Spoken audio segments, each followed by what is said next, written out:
It's One Piece daisuke Motti.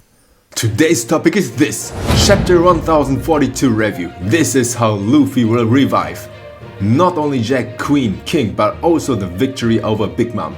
Before reading the newest chapter, I admit I was like, they've defeated all the executives and the explosion of the basement armory, or Nigashima destroying the flower capital, it will all be somehow prevented, and Luffy's gonna defeat Kaido eventually.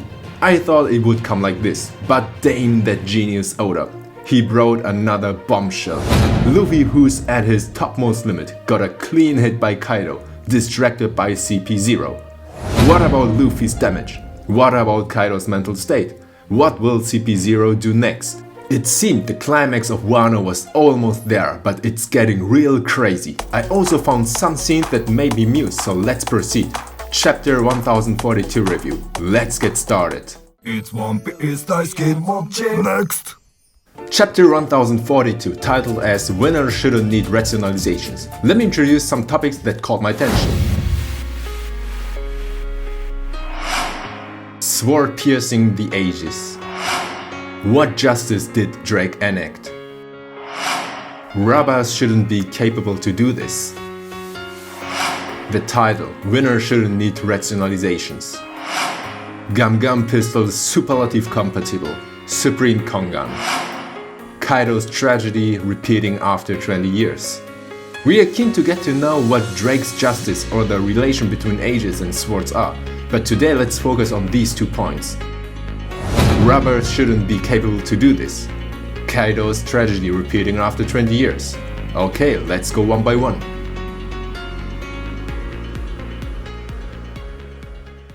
Point 1. Rubbers shouldn't be capable to do this.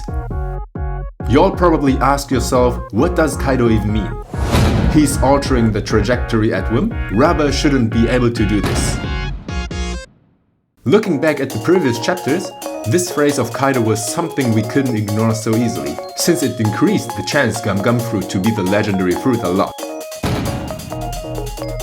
But nowadays, it's getting more difficult to build up a theory, since Oda keeps the phrases vague like he did in chapter 1037. You can take it one way or another. These are actually no real hints you can build up a theory with. In such case, it would make more sense to keep calm and drive all the possibilities that could come true. Possibility 1. Luffy in fact is no rubber. If the hypothesis Gum Gum fruit was legendary fruit was true, the Gum Gum fruit that Luffy ate was named differently by world government and its name was vanished from the history. It means Gum Gum fruit is not a rubber but maybe another substance. That could be an option. Maybe it could be the oil fruit, which some theorists claim to be true, or it also could be a substance from the moon that is similar to rubber.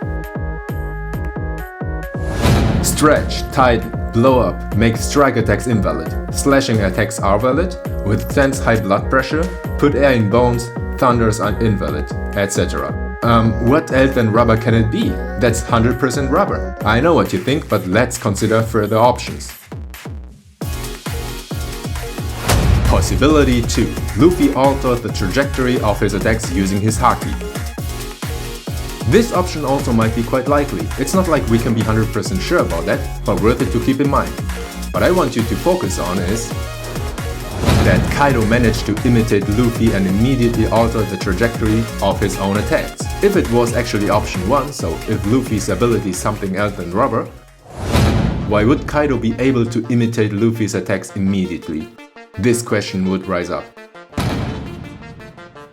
During the battle against Doflamingo, we got to see such kind of attacks of Luffy for the first time ever. Back then, Doflamingo said, an armament haki on rubber? He didn't need to tighten. What Doflamingo teaches us here is the possibility that Luffy is probably using attacks that somehow merge armament haki and devil fruit ability by activating gear 4th. Is it something he can overcome because he's a rubber? Or is it something everyone could master by hard practice? It's not certain, but I'd like to keep it like that for now, just as an option. Yes, so Kaido's quote, rubber shouldn't be able. We could derive 2 options what Kaido possibly meant here. First, Luffy is actually not a rubber, but something else. Second, Luffy is using attacks that merge rubber ability and armament haki. What do you think? If you have other options in mind, just write it down in the comments.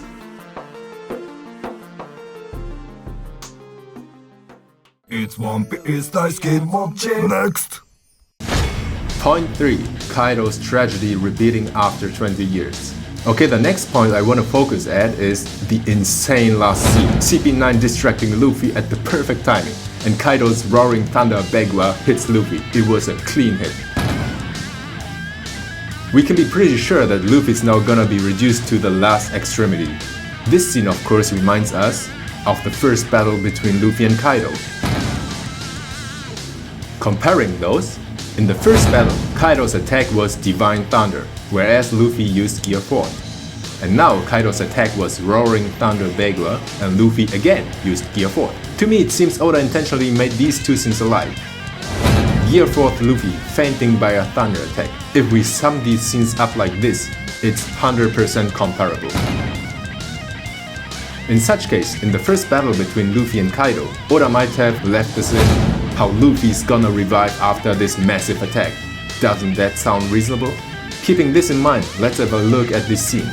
Luffy, who got beat up by Kaido's Divine Thunder in the first battle, he was fainted, yet activated his Conqueror's Haki unconsciously. I can't tell if it's his unyielding fighting spirit or if it's some kind of false bravado, but he's been glaring at me for a while now. Luffy at this moment, who glared at Kaido unconsciously, is something we cannot explain logically, and in addition to that scene, there were two more situations in Wano something similar happened. Chapter 1010. It's just like last time, he's unconscious but still glaring at me. Chapter 1015. Momo let everybody know, I'm still gonna beat Kaido. Reviewing these scenes, what attracts my attention is that Luffy's eyes are still open. Thunder attacks, unconsciousness, eyes that won't close. These three keywords, what these are pointing at, maybe you already got my point. Yes, this scene in Sky Island. Enel's thunder attack, God's judgment made. The giant snake Nora faint. From inside the body, Luffy and Aisa lever the eyes. The battle against the Flamingo and now against Kaido. During these two battles that strike the opponent as odd, Luffy shouted out, "Continue the chase, Python."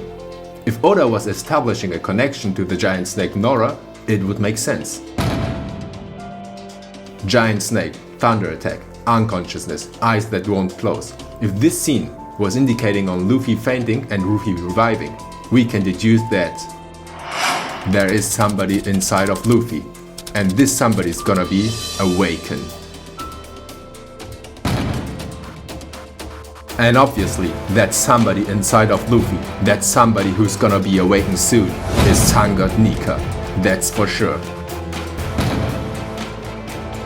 Okay, last but not least, to make my hypothesis firm, I wanna show you crucial evidence and end this video today. Sun-God Nika inside of Luffy, who will be awakened soon. Giant snake, thunder attacks, unconsciousness, eyes that won't close. A crucial scene from Sky Island that connects these words. Luffy and Aisa who lever the eyes from the inside. The sound effect that was applied in this vital scene was Nika.